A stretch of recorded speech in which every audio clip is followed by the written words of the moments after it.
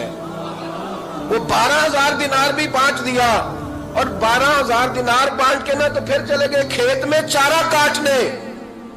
اس عیسائی کو کسی نے بتلایا کہ ان کے پاس تو 12,000 آیا ہے پر تجھ سے جان نہیں چھڑائی انہوں نے. وعدہ یہ ہوا تھا کہ 6 دیں گے تو جائیں گے، جب تک دیں گے نہیں تیرے گھر میں کام کریں گے. وہ نہ چارہ کاٹ رہے تھے، حضرت صاحب تو وہاں پہنچ گیا، دور جا کے کھڑا ہو گیا، کہنے لگا بابا پہلے تو میں نے مسلمانوں کے اخلاق سنے تھے، اب تو میں نے دیکھ بھی لیے، پر یہ بتا جب 12,000 آیا تھا جان کیوں نہیں چھڑائی؟ تو حضرت چارہ کاٹتے کاٹتے رو پڑے. فرمانے لگے تو نہیں نہ جانتا یہ بیٹیاں سانجی ہوتی ہیں، پتہ نہیں نا. میرے رسول پاک نے تو حاتم تائی کی بیٹی کے سر پہ کپڑا رکھ کے کہا تھا بیٹیاں برابر ہوتی ہیں. تو یہ نہیں پتا جب اس کی 6 بیٹیوں کی شادی ہوئی ہے میرے اندر روحانیت کتنی بڑی ہے. فرمایا پھر 12,000 آیا ہے تو 2-4 بچیاں پھر گئی ہیں، تو یہ نہیں پتا میں اندر سے راضی کتنا ہوں، میں تیری نوکری کرتا رہوں گا، پتہ نہیں اللہ کتنی بیٹیوں کو بیاہ دے گا. اتنا رویا وہ عیسائی کے پیروں میں بیٹھ گیا، کہنے لگا بابا میں نے تیری مخالفت کی ہے پر تیرے قریب آ کے پتہ چلا ہے تو بہت اونچے اخلاق کا مالک ہے، اور اگر تیرا یہ مقام ہے تو تجھے اخلاق سکھانے والے محمد عربی کی شان کتنی ہوگی. ظالم کی بولیے جاتے نہیں لوگ جھوٹے گواہ بن کے. وکیل صاحب کو نہیں پتا ہوتا کہ یہ بندہ مجرم ہے جو میرے پاس آیا، کیا مجرموں کے وکیل نہیں ہوتے؟ بولے تو اس کو پتہ نہیں ہوتا وکیل صاحب کو کہ یہ صاحب مجرم ہے، میرے پاس مقدمہ لے کے آئے ہیں. اور اگر بے ادبی نہ ہو جائے تو میرا خیال ہے قاضی عدالت کو بھی پتہ ہوتا ہے کہ مجرم کون ہے اور مظلوم. میرے نبی پاک صلی اللہ علیہ وسلم نے اس قدر زیادہ سختی فرمائی اس مسئلے میں. فرمایا جس کو پتا تھا کہ فلاں آدمی ظالم ہے، ظلم کر رہا، پھر وہ ظالم کا گواہ بنا یا اس نے ظالم کی مدد کی، کتنی کی؟ شارحین لکھتے ہیں چاہے اس نے ایک جملہ بول کے کی، چاہے ایک، سارے بولیے، چاہے ایک غریب کو اس نے ظلم کیا تو کہتے ہیں علاج یہ سی، چاہے ایک جملہ بول کے کی. شارحین اس حدیث کی شرح میں لکھتے ہیں ایک جملہ بول کے چاہے مدد کی. جس بندے نے کسی ظالم کی مدد کی کسی مقدمے میں یا کسی صورت میں اور اسے پتا تھا یہ ظالم ہے، میرے نبی پاک صلی اللہ تعالیٰ علیہ وسلم فرماتے ہیں اگر اس نے مدد کی، ابھی ظالم کی بات نہیں ہو رہی، ظالم کے مددگار کی بات ہو رہی، اگر کسی نے ظالم کی مدد کی تو حضور فرماتے ہیں خدا بھی اس سے بری ذمہ ہے، رسول بھی اس سے بری ذمہ ہے. سنبھال کے رکھے اپنی نمازیں، قربانیاں، حج، زکوٰۃ سنبھال کے رکھے.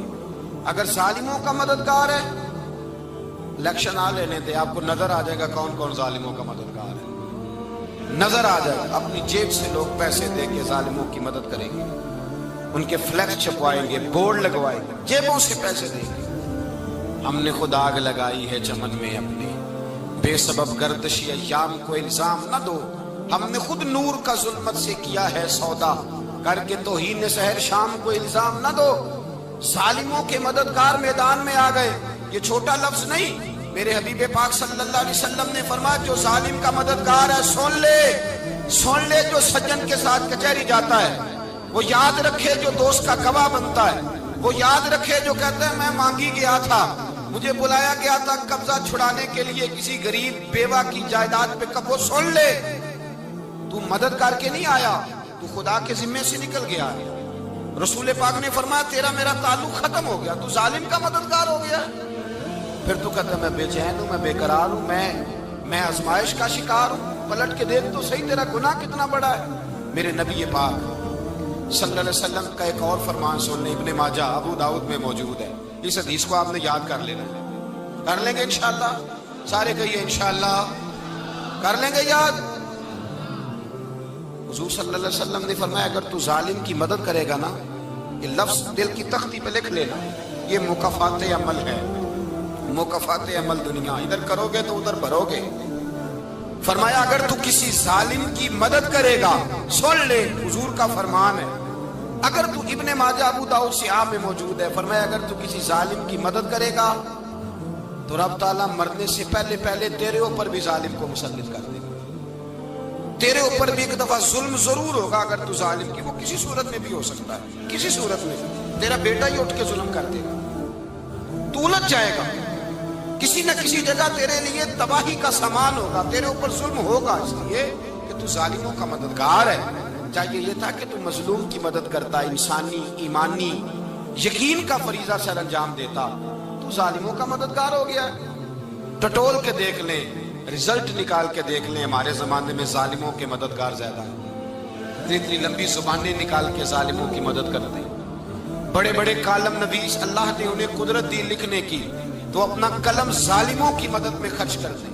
وہ لوگ جن کو اللہ تبارک و تعالیٰ نے قدرت دی، ہمت دی، طاقت دی، کچھ لوگ ان کے حلقہ احباب میں وہ اپنے لوگوں کو استعمال کر کے ظالموں کی مدد کرتے ہیں، ظالموں کی مدد کرتے ہیں۔ میرے نبی کریم سید عالم نور مجسم صلی اللہ علیہ وسلم نے فرمایا اگر تو نے ظالم کی مدد کی تو جب تک تو توبہ نہیں کرے گا رب تجھ سے ناراض ہی رہے گا، اللہ تجھ سے، او بھائی جس سے رب بھی ناراض ہو گیا، نہ کھانا نہ پینا نہ سونا نہ جاگنا نہ نیند، پھر تیری ہر چیز تیرے لیے آزمائش ہو گئی، پھر تیرا سایہ بھی تیرے لیے خوف کا سامان بنے گا، پھر زندگی جیتی جاگتی لاش بن جائے گی، تو اپنے کندھوں پر اپنی میت اٹھائے پھرے گا جب تو ظالم کا مددگار ہوگا۔ اور نبی پاک صلی اللہ علیہ وسلم نے فرمایا ظالموں کا مددگار بھی ظالم ہوتا ہے، ظالموں کا مددگار بھی، سارے بولے ظالموں کا مددگار بھی، نہیں کو نہیں، آپ سارے نہیں بولے، ایک دفعہ بولے ظالموں کا مددگار بھی،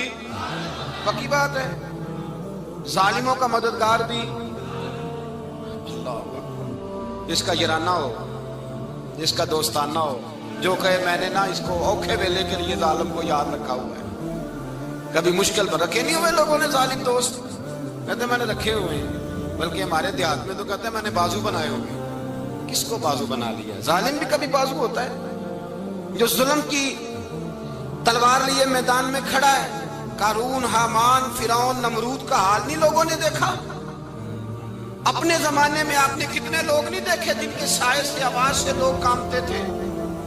پھر پولیس کی گاڑیوں میں وہ اس طرح مردہ پڑے کہ دنیا نے تماشا دیکھا ان کا، یہ رنگ ہم نے دیکھے نہیں اپنے آنکھوں سے۔ فرمایا ظالم کا مددگار بھی، جو کار میں بٹھا کے لے کے گیا وہ بھی ظالم، جس نے چائے پلائی وہ بھی، جس شخص نے کھانا کھلایا وہ بھی، جو کچہری تک ساتھ گیا وہ بھی، جس نے فلیکس کے نیچے، بڑے شرابی کے نیچے چھوٹی اپنی فوٹو لگائی وہ بھی، جو ووٹ کی پرچی ڈالنے گیا وہ بھی۔ کہہ دینا باہر نکل کے کہ حضرت صاحب نے سیاسی تقریر کی ہے، کہہ دینا، پر بات تو سچی ہے نا۔ خو کرے ہم تو سے تھوڑا سا گلا بھی سن لے، خو کرے ہم تو سے تھوڑا سا بھی گلا۔ امام مالک کے پاس ایک بندہ آیا، اس نے کہا حضور میں درزی ہوں، ایک ظالم بادشاہ مجھ سے کپڑے سلواتا ہے، میں تو ظالموں کا مددگار نہیں نا۔ ایک ظالم بادشاہ مجھ سے، حضور میں تو مددگار نہیں نا ظالموں کا، جو فرمایا ظالموں کا مددگار بھی ظالم ہوتا ہے، تو کپڑے لے کے آتا ہے میں سی کے دے دیتا ہوں، ذمہ داری نہیں سمجھے۔ یہ ایک آدمی دکاندار ہے، اس سے کوئی بندہ چیز خریدنے آئے گا تو تھوڑی کہے گا میں نے نہیں دینی، تو دے گا۔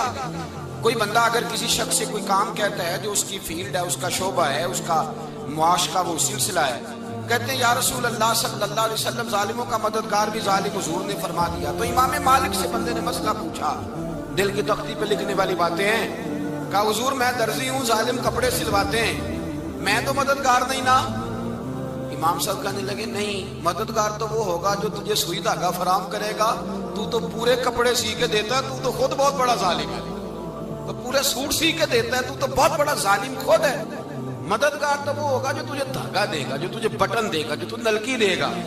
جو ظالم سے اتنی نفرت ظلم کر کے بندہ ہے، یہاں تو ہمارے زمانے میں ہیرو بن جاتے ہیں لوگ، ظالم ہیرو ہے، لوگ اس سے ڈرتے پھرتے ہیں، گھومتے پھرتے ہیں، اور بہت سارے کم مزاج لوگ اس کے پیچھے ہاتھ باندھ کے پھرتے ہیں۔ ظالموں کی مدد کرنا، ظالموں کے ساتھ رہنا، یہ ظلم ہے، ظلم، یہ زیادتی ہے۔ میرے نبی پاک صلی اللہ تعالی علیہ وآلہ وسلم نے ارشاد فرمایا یاد رکھو رب فرماتا ہے میں مظلوم کی مدد ضرور کروں گا، چاہے جلدی کروں چاہے دیر سے کروں، میں مظلوم کی مدد۔ حضور صلی اللہ علیہ وسلم نے فرمایا ہے، حضرت معاذ بن جبل کہتے ہیں حضور نے مجھے یمن کا گورنر بنایا، جب میں جانے لگا نا تو حضور نے بڑی نصیحتیں کی، بخاری میں موجود ہے، فرماتے ہیں جب میں پلٹنے لگا تو میرے رسول نے فرمایا معاذ ایک منٹ ٹھہر جائے، ایک بات میری یاد رکھنا، اس کو نہ بھولنا۔ کہا حضور کیا؟ فرمایا دیکھنا کسی پہ ظلم نہ کر بیٹھنا، کہیں تجھ سے زیادتی نہ ہو جائے۔ محبوبہ پھر حضور نے فرمایا سن میرے معاذ میں تجھے گورنر بنا رہا ہوں، زیادتی نہ کر بیٹھنا۔ یا رسول اللہ صلی اللہ علیہ وسلم کیا ہوتا ہے؟ تو میرے کریم نے فرمایا جب مظلوم دعا کے لیے ہاتھ اٹھاتا ہے تو عرش کا مالک کہتا ہے فرشتوں پیچھے ہٹ جاؤ، عرش کا مالک کہتا ہے فرشتوں پیچھے ہٹ جاؤ، دروازے کھول دو۔ فرمایا مظلوم اور رب کے درمیان شے حائل کوئی نہیں ہوتا۔ مولا رومی رحمت اللہ علیہ فرماتے ایک دن نا شیر نے، کہتے شیر نے ایک دن نا ریچھ کو ساتھ لے لیا اور ساتھ لے لیا لومڑی کو، اس نے کہا اور شکار کرنے چلے، چلو جی، شیر کی مہربانی ساتھ لے لیا ہے، حالانکہ اس کو کسی کی مدد کی ضرورت ہے، وہ تو بادشاہ ہے، بادشاہ سلامت نے ساتھ لے لیا، شکار کیا 3 چیزوں کا، ایک شکار کیا خرگوش، ایک ہرن، ایک گائے۔ اب وہ شکار کر کے واپس آئے تو جو ریچھ تھا نا ذرا اکڑ اکڑ کے چلنے لگا کہ بادشاہ کے ساتھ میں بھی تھا، یعنی شکار میں میرا بھی حصہ، اور شیر بھی سمجھ گیا بات کو کہ اس کا دماغ خراب ہو رہا ہے، حالانکہ میں نے تو ویسے ہی ساتھ لیا۔ وہ ریچھ صاحب بھی نہ تگڑے ہو گئے، انہوں نے کہا ہو میں ساتھ ہی تھا کہ اب بادشاہ نے تو ویسے ساتھ لیا تھا کہ چلو 2-4 آدمی مل کے، تو وہ پیر وارث شاہ صاحب رحمت اللہ تعالیٰ علیہ سے کسی نے کہا کہ آپ کے جو شیخ ہیں، آپ کے مرشد ہیں، آپ کو بلا کے مشورے لیتے ہیں، کام لیتے ہیں، تو آپ تو بڑے خوش نصیب ہیں۔ تو انہوں نے کہا ہیر ہس بولے تے دی مہربانی، ورنہ رانجے تے لاڈ ہی لڑاونے نے۔ انہوں نے کہا ٹھیک ہے اگر اس نے مہربانی کر دی ہے تو اس میں میرا نہیں، ان کی نظر شفقت ہے، ہیر ہس بولے تے او دی مہربانی، انہوں نے مہربانی فرمائی ہے تو بڑی کرم نوازی ہے، ورنہ من آنم کے من دانم، جو میں ہوں اس کا مجھے پتا تو ہے ہی نا، تو میں اس میں اپنے آپ کو اتنا بڑا نہیں سمجھ۔ اس نے نا شیر نے بھانپ لیا، اس نے کہا کہ اس کے ذہن کے اندر بات آ رہی ہے کہ شاید میں کو بلا ہوں، تبھی تو مجھے سپیشل بادشاہ نے کہا کہ چاہے میرے ساتھ شکار کرنے میں، ہے کوئی میرے اندر بات۔ اللہ اکبر۔ اس نے نا آ گئے، بیٹھ گئے، اس نے کہا اس سے بادشاہ نے کہ کیا کرنا ہے، اب شکار تو ہو گیا ہے، تو اس کے اندر تو سودا سمایا ہوا تھا نا، اس نے کہا جی کرنا کیا ہے، بانٹ کے کھانا چاہیے، بانٹ کے کھانا چاہیے۔ اس کو بڑا غصہ آیا، اس نے کہا اچھا تو مجھے کمزور سمجھتا ہے، میں جو چاہتا تھا کر سکتا تھا، میں نے تو عذرائے محبت تجھے عزت دی، ساتھ لے لی، اور تو بن کے ہی بیٹھ گیا ہے۔ اس نے کہا اچھا بانٹ کے کھانا چاہیے، کہا بالکل، کہا چلو بانٹو، پھر کیسے بانٹنا ہے۔ ہرن کا اور بکرے کا گوشت ایک جیسا ہوتا ہے، بلکہ ہرن کا زیادہ مہنگا ہوتا ہے، لذیذ ہوتا ہے۔ اب اس نے تقسیم کیسی کی دی، اس نے چلاکی کرنی چاہیے، کہنے لگا جی تقسیم سیدھی سی ہے، آپ بڑے ہیں، گائے آپ کی، 3 جانوروں کا شکار ہوا نا، گائے، ہرن اور خرگوش، کہنے لگا آپ بڑے ہیں، گائے آپ کی، میں درمیانہ ہوں تو ہرن میرا، اور لومڑی چھوٹی ہے تو خرگوش لومڑی کا۔ اس نے کہا تیرا بھلا ہو جائے، کیسی تمہیں تقسیم کی ہے۔ اس نے مارا پنجا اور ریچھ کو بھی مار دیا۔ اس نے کہا تو عجیب آدمی ہے بھائی، تجھے تو ذرا موقع دیا ہے تو تو نے ہاتھ ہی وہاں ڈال لیا ہے جہاں بالکل تیرا بنتا ہی نہیں تھا۔ اللہ اکبر۔ اس نے کہا اچھا مر گیا۔ اب لومڑی بھی سنبھل کے بیٹھ گئی، لومڑی ذرا تیز ہے، چلاک ہے، تو مولا رومی علیہ رحمہ کہتے ہیں، اور شیر کہنے لگا لومڑی سے چل تو تقسیم کر، تو تقسیم کر کیا کرنا چاہیے۔ تو کہنے لگی بادشاہ سلامت تقسیم بڑی سادی سی ہے، سویرے ناشتہ خرگوش کا کرے، دوپہر کو آپ جب کھانا کھانے لگے تو ہرن تناول فرمائیں، اور شام کو ذرا آپ زیادہ کھاتے ہیں تو آپ گائے کھائیں، یہی تقسیم ہے۔ بڑا راضی ہوا شیر۔ اس نے کہا تو نے یہ تقسیم بڑی اچھی کی ہے، یہ کہاں سے سیکھی ہے؟ کہنے لگی ریچھ کی موت سے سیکھی ہے، ابھی مرا ہے نا میرے سامنے، اس کی موت سے میں نے سیکھی ہے، اس لیے کہ اگر یہ تقسیم نہ کی تو مر میں بھی جاؤں گی،